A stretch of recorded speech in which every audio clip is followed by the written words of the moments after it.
وورث سليمان داود وقال يا أيها الناس علمنا منطق الطير وأوتينا من كل شيء ما شاء الله ما شاء الله إن هذا لهو الفضل المبين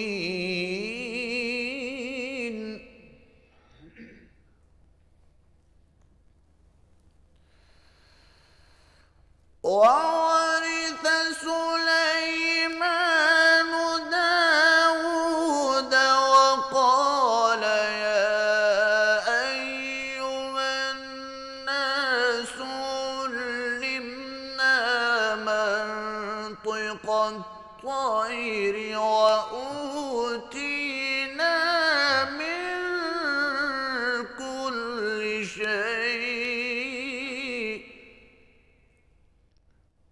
إن هذا لهو الفضل المبين صدق الله العظيم جزاک اللہ قاری صاحب، سبحان اللہ۔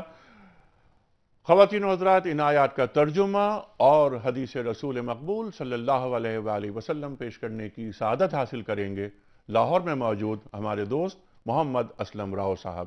آئیے ایک بار پھر لاہور چلتے ہیں۔ بہت شکریہ انیک صاحب، جزاک اللہ۔ شروع اللہ کے نام سے جو بڑا مہربان نہایت رحم والا ہے، اور ہم نے داؤد اور سلیمان کو علم بخشا، اور انہوں نے کہا کہ خدا کا شکر ہے جس نے ہمیں اپنے بہت سے مومن بندوں پر فضیلت دی۔ اور سلیمان داؤد کے قائم مقام ہوئے اور کہنے لگے کہ لوگوں، ہمیں خدا کی طرف سے جانوروں کی بولی سکھائی گئی ہے اور ہر چیز عنایت فرمائی گئی ہے، بے شک یہ اس کا صریح فضل ہے۔